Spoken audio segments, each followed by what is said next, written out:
চাঁদপুরের হাজীগঞ্জে বায়না করা জমি ভোগ দখলের ১৪ বছর পর গোপনে অন্যত্র বিক্রি করে দেওয়ার মতো প্রতারণার অভিযোগ উঠেছে আপন খালু তাজুল ইসলামের বিরুদ্ধে।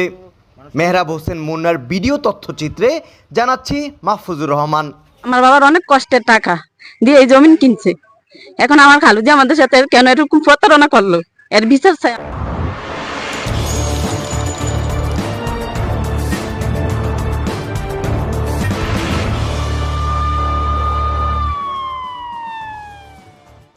প্রিয় দর্শক, ভুক্তভোগীগণের অভিযোগে জানা যায় আপন ভাইরা মরহুম আব্দুর রব ব্যাপারীর মৃত্যুর ৬ বছর পার হয়ে গেলেও এতিম সন্তানদের জমি না লিখে দিয়ে দেই দিচ্ছি বলে প্রতারণা করে আসছিলেন আপন খালু তাজুল ইসলাম।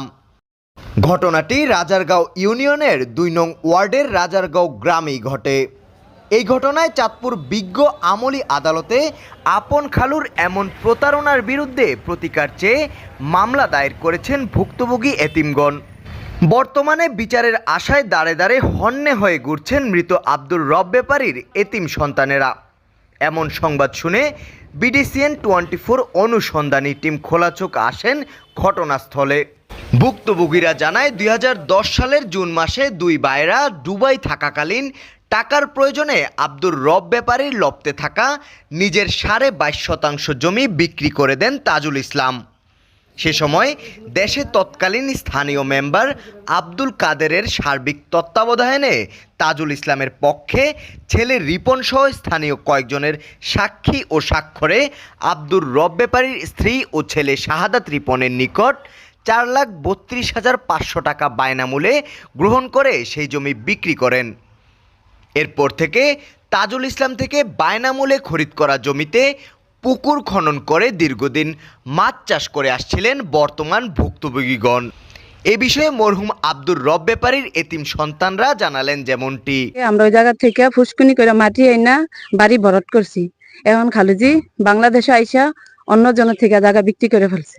আমরা লোক জানাইছি, আমার লোক জানাই আমার খালুজির কাছে দিলে খালুজি আমাদেরকে আরো অনেক বিশ্রী ভাবে গালি গালাজ করে। বিক্রি জায়গা কিনা জায়গা আমরা ১৪ বছর দখলের ভিতরে আছি, এই জায়গা কিভাবে খালু অন্য জনের থেকে বিক্রি করে আমাদের থেকে বিক্রি করে। আমার বাবার অনেক কষ্টের টাকা দিয়ে এই জমি কিনছে, এখন আমার খালুজি আমাদের সাথে কেন এরকম প্রতারণা করলো এর বিচার চাই আমরা। কই কি ও ভাই জায়গাটা রেস্ট্রি করে দিতেন না, কয় দিয়ান আমি নানছে আমি নাই না জায়গা মাফিয়া দিয়ে কয় আপা জায়গা তো ২% টান।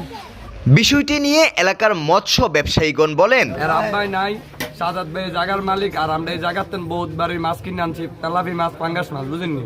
আমরা এনে দীর্ঘদিন এই সাজাদ ভাইতেন মাছ কিনে না বিক্রি করছি, সে জায়গাটা মাইরা দিছে। সম্প্রতি প্রতারণার আশ্রয় নিয়ে সেই জমি চড়া দামে স্থানীয় জনৈক মোকলেসের কাছে বিক্রি করে দিলে নিরুপায় হয়ে পড়েন মরহুম আব্দুর রবের স্ত্রী ও এতিম সন্তানেরা। তাজুল ইসলামের বিরুদ্ধে গণহারে ক্ষোভ ও তীব্র নিন্দা সহ বিচার চেয়েছেন স্থানীয় গণ্যমান্য ব্যক্তিবর্গ সহ এলাকাবাসী। জমিটা কাটিয়ে ১০-১২ ফুট মাটি ইয়া করে পুষ্কুনি বানাইলো।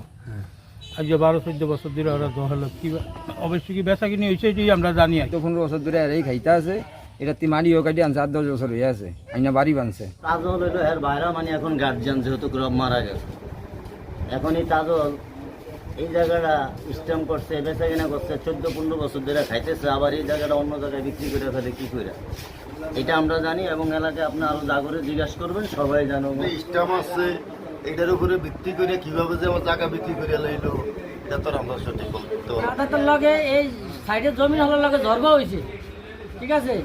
আমরা চাই তাজলের এবং যে জায়গাটা কিনছে মোকলেস, মোকলেসের ছেলে ইয়াসিন, আমরা চাই দুজনের বিচার সরকার করে।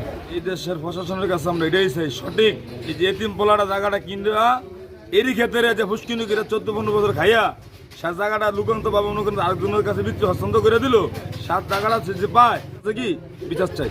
প্রিয় দর্শক, আমরা এবার চলে এলাম সেই আলোচিত সমালোচিত তাজুল ইসলামের বাড়িতে। তাজুল ইসলামের সাথে কথা বলতে চাইলে কোনো কথাই বলতে চাননি তিনি, উল্টো আদালতের দোহাই দিয়ে বিষয়টি এড়িয়ে যান তিনি। মামলা দিছে, যারা আছিল সাক্ষী আছে, সাক্ষী আছে,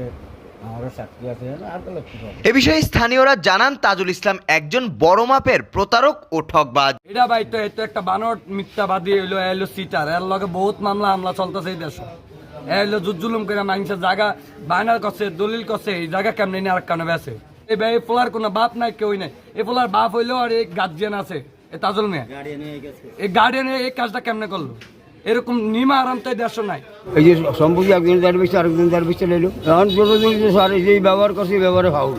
অন্যদিকে সব জেনে শুনে এতিমদের জমি গ্রাসকারী মোকলেসও ক্যামেরার সামনে জমি কেনার বিষয়টি একেবারেই অস্বীকার করেন এবং বিভিন্ন প্রকার প্রতারণা সহ ছলছাতুরির আশ্রয় নেন। তাহলে তো বাড়ির পাশে বাড়ির ভাষা এখন কি হয়েছে না হয়েছে আমি জানি না। হ্যাঁ গো এগো বাড়াবার কি অবস্থা এটা আমি বলতে পারবো না। বা ফুসকুনিতে মাছ চাষ করছে এটা তো দেখছেন, এইটা আমি কইতে পারতাম না। এতিম বাচ্চাকে ঘুরে আপনি তাদের বগ্ধখলীয় জায়গাটা খরিদ করতে গেলেন কেন? আমি এটা বলতে পারবো না। যেখানে পিতার অবর্তমানে অভিভাবকের আসনে বসবেন আপন খালু, সেখানে রক্ষক হয়ে বক্ষক হবেন, এমনটি অনাকাঙ্ক্ষিত ও চরম মানবাধিকার লঙ্ঘন। তাই এলাকাবাসী এমন প্রতারকের কাছ থেকে এতিমদের বায়না সূত্রে খরিদ করা ভূমি ফিরিয়ে দিতে স্থানীয় মেম্বার চেয়ারম্যান সহ জেলা প্রশাসন ও পুলিশ প্রশাসনের সাহায্য কামনা করেন। জমিন দিয়েছি হচ্ছে আমার লগে ডুবে গেছে, আমি টাকা দিয়ে নিছি ডুবাই। এসব ব্যাক মিলছি নি টাকা এটা তো করবি একটা বেজাল কেন হয়ে গেলে আমার তো ব্যাক বিষয়। সুপ্রিয় দর্শক, আমরা এবার চলে আসছি সেই তাজুল ইসলাম চরিত্রের শেষ প্রান্তে। সবশেষে এবার আপনাদের জানাবো তৎকালীন নির্বাচিত ইউপি সদস্য মৃত্যু মুখযাত্রী আব্দুল কাদের কি বলছেন। সমস্যা না, জায়গাটা বেচা কিনে রাইট হয়েছে, টাকাও দিচ্ছে ঠিক মতো। অনেক ঘটনা হয়েছে ইদানিং এসে সে মানে এগুলো করে না দিয়ে সে আরেকজনের তো চুরি করে বেচে নিয়েছে। প্রতারণা করলো, আগে জায়গা টাকা আনছে তখন প্রতারণা করলো। প্রিয় দর্শক, আমরা শুধু পক্ষদ্বয়ের বক্তব্য আপনাদের সামনে তুলে ধরলাম, আর বিচারের বার রেখে গেলাম আপনাদের উপর, আর ন্যায় বিচারের প্রত্যাশায় রেখে গেলাম সংশ্লিষ্ট কর্তৃপক্ষের নিকট। আজ আর নয়, আবারও আসবো অন্য কোনো অসঙ্গতি নিয়ে। সে পর্যন্ত ভালো থাকুন, সুস্থ থাকুন, আর আপনার চোখ খোলাই রাখুন। আল্লাহ হাফেজ।